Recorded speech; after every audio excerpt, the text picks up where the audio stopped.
First, you flour the cloth.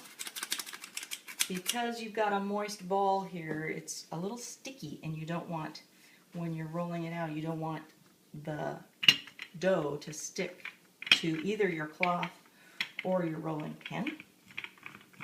So you get both of them nicely coated with some flour. One of the balls, this one happens to be just slightly bigger, so I'm going to use it as my bottom crust, and I'm starting with the bottom one. Pat that down a little bit, get the form started, and then start your rolling from the center and lightly push, and it will hopefully roll out in a nice circular form to fill the circular pie pan.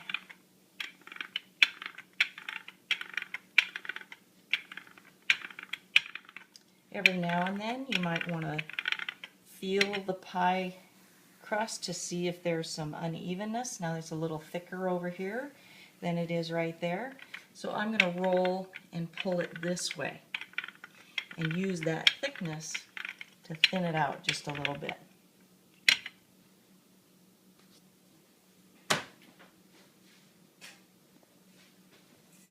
Okay, so now I'm going to measure with the pie plate, pie tin, to make sure that I've rolled it out large enough. And the way you would know that is that there's just a little bit of a, you can see a little bit of a rim around the edge of the pie tin, because it's going to seat down inside and you need enough room for it to overlap a little bit, and I think I've rolled it large enough. So now the trick is to fold it carefully, gently, light hands, and then set it over on top of the pie tin, unfold it, and there you have the crust. Fits fairly nicely in your pie tin. Don't worry about the folds. That's a nice thick piece of crust. People like that. Then you break off the edge so that your top crust will seat nicely on top, and you can pinch that together once your apples are inside. I'm going to grab the apples and fill this. So we've got a nice juicy filling because we let the sugar sit and it has pulled the juices out of the apples. You just pour those in. Ooh, it's a little full, isn't it? And smooth that out. When it bakes, the apples will actually shrink a bit, and it won't be standing up over the top of the pie tin. Get all that good juice in that pie.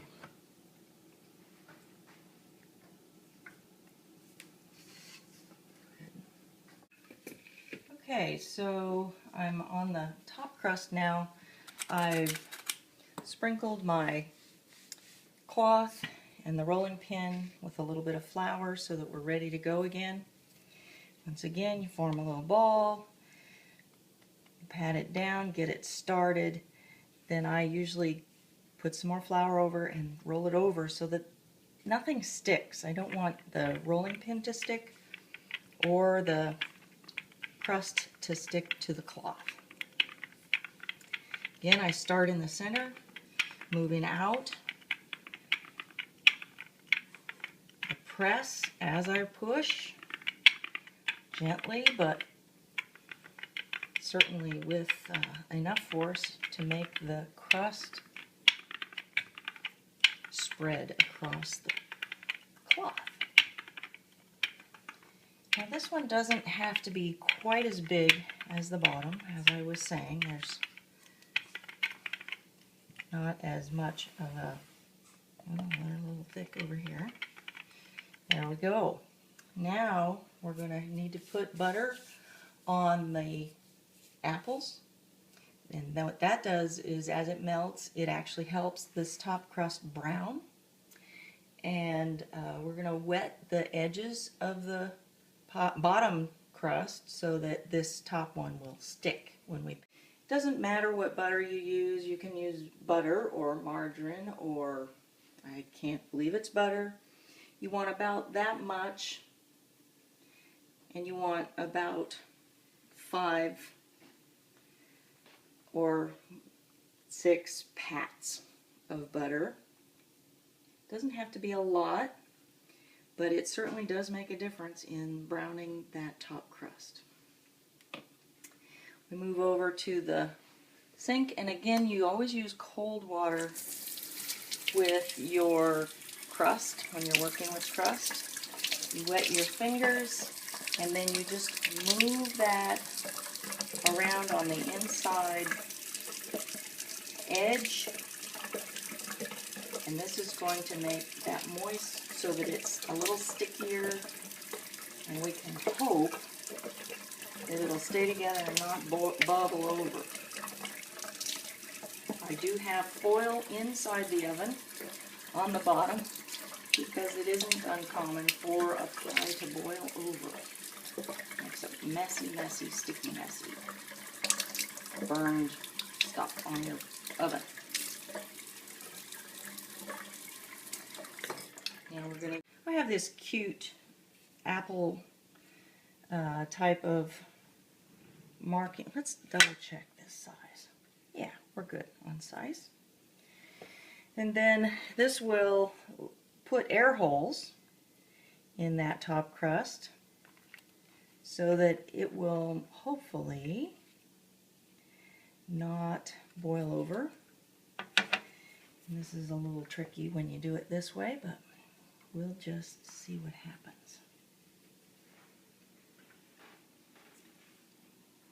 Lay that across and flip it over.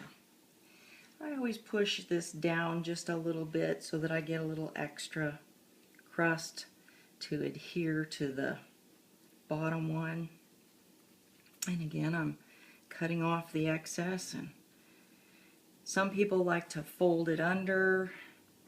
I have done that in the past. It's a little trickier, but sometimes that keeps the edges from boiling over as well. So if you were going to do that, it would look more like just folding this under like this, and then it would make a really thick spot through the pie crust. Some people like a thicker edge on their crust. And carefully cutting that off and making enough room. Then I'm going to pinch this together, making sure that my thumb doesn't go too far into the area and poke more holes, because if the holes are close to the edge, then you're more likely to boil over.